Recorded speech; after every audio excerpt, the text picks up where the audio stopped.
का इथं राहायचं ना. महाराज संसार खोटा आहे हे करण्याकरता संतांची संगत आणि या द्वैताची उडी पडली की नाही. हे आमचं घरचे होतं, हे मोठं वर्ग आहे, ते म्हणाले तर तुला लवकर, हे की नाही.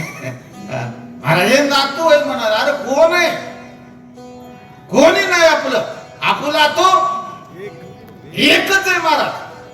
त्याच भजन करा आणि ते आपल्याला पूर्ण कार्य पूर्ण करणार आहे. म्हणून या द्वैताची उडी पडली आमच्यावर आणि महाराज खोटा संसार खरा वाटालाय आणि खरा परमार्थ खोटा वाटालाय. मग त्याच्या संग काय महाराज? वासनेच्या संगे जन्म घेणे लागे, हे की नाही महाराज. या संसाराचा मोह महाराज जडभर तर राजाला काय झालं? वासना झाली की नाही. हरणाचं पिल्लू पोसलं राजाला, काही नव्हतं म्हणून. पिल्लू पोसल्यानं जाता जाता म्हणला मी चल, पण या पिल्याचं कसं होईल? ते म्हणला ये वासने संगे जन्म घेणे लागे. वासना वाईट आहे, ती वासनामध्ये संप्रपंच आहे आणि परमार्थ वेगळा आहे. या द्वैताची उडी पडल्यानंतर खऱ्याचा खोट्याचा आपला पता लागू देत नाही. बोला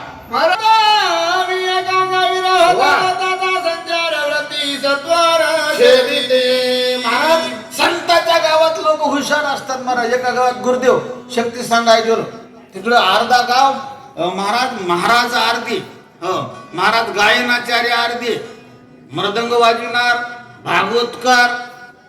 आणि तिथं गेल्यावर आम्ही काय सांगा, आमची कशी तरी झाली येडी वाकडी. दुसरं सांगू लागलं ते मला नीट सांगणार तर खाली होतं. ज्ञानाची गोष्ट महाराजांच्या संतांच्या संगतले लोक ज्ञानी असतात, वाईट आणि खरं कळत असते, चतुर होते, हे की नाही. या दोतांची उडी जर पडूच लागली माणसाला वृत्तीचा छेद कसा करायचा, काय अशानं करायचा का काय नाही महाराज. तुका म्हणे आता नय व्रतीवरी सुखाचे शेजारी पौड आकळी सगळ्या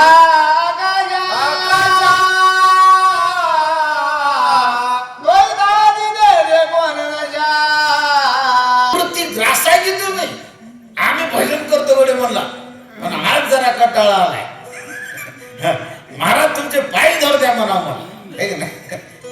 महाराज मन देवरूप झाले की नाही, हे की नाही. देव माझा मी देवाचा असा ज्याचा विषय झाला ना त्याला काहीच नाही महाराज. ज्ञानी लोक होते, वृत्तीचा छेद करीत होते, वृत्तीवरच येत नव्हते. तुम्हाला काय उड्या मारायचा ते मारा असं द्वैताला म्हणत होते. एवढे चतुर आणि भरत आश्रमातले लोक होते. बोला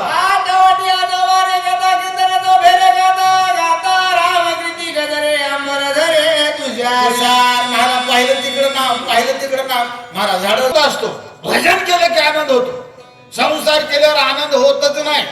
दोघं पारावर येऊन असं बसाले गायचं. आता तुम्हाला काय सांगू, आता सांगूही नको म्हणा, मी काय महाराज नाही, हे की नाही. तसा तू तसा मी म्हणाव. महाराज आनंद त्याला होतो, आनंद अंतकरणातून भजन करून समाधान होईल अशा प्रकारचा सुस्थिर झाले. भरताला आनंद वाटला, पाहिलं तिकडं भजन, पाहिलं तिकडं भजन, याचा आनंद भोगला. असे आनंद त्या भरत आश्रमात असणारा महाराज भरत पाहू लागलेले आहेत. मोक्ष बळी घडून एक झाले त्याच्या घरी सिद्धी सहित महाराज. आपण लई लांब लावायचं नाही, थोडक्यात सांगायचं पण व्यवस्थित, हे की नाही. मोक्ष त्याच्या घरी येते पळत, पण तसं भजन केल्यावर हे की नाही कोणालाच काही अशा प्रकारचं दुःख नव्हतं. पण तेवढं भजन करावं लागते. कधी माणसाचं भजन केलं का माणसं नाही.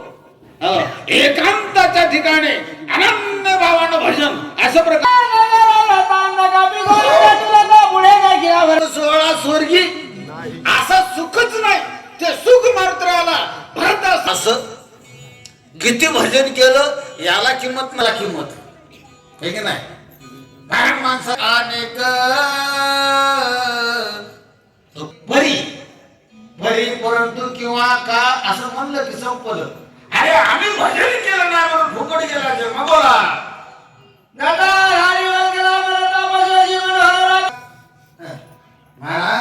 देव दर्शन या डोळ्याचा विषय झाला की नाही. आता पाहिलं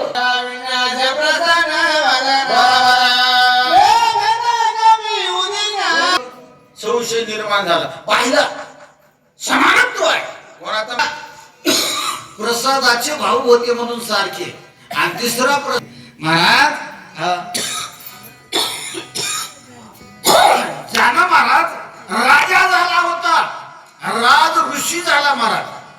म्हणून भगवतनार महाराज, भरत महाराज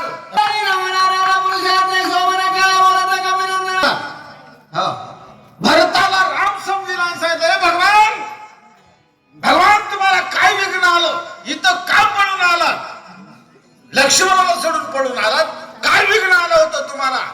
महाराज राग आला बर का मात्रा. कोण आता कोणाला राग येते महाराज, ज्याची खरी भक्ती त्याच्याला अधिकार असतो, तुमचा आमचा अधिकार नाही. मारुतराय म्हणले काय विघ्न आले तर का पळून आला महाराज. महाराज म्हणून घ्यावं बरं वाटतंय, पण महाराजासारखं वागत जाऊ की होय. झालं महाराज इकडे बघा. हो तुम्ही 2-4 माणसं तितकं साथ तुम्ही हे की नाही, बरोबर. मोबाईल मध्ये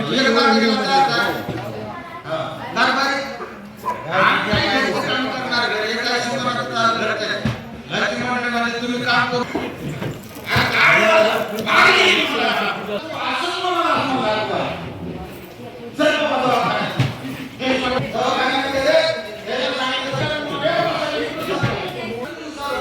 सेवा व्हायली, सेवा गावकऱ्याची, पाहुणे मंडळीची.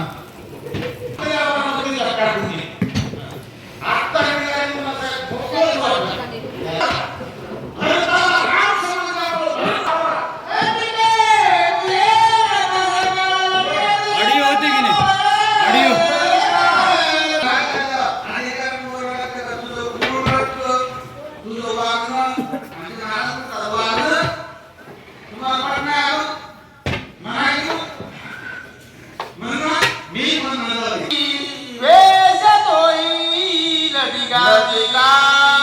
बोलाले ते सगळं खोट आहे तुमचं, सगळं खोट तुमचं.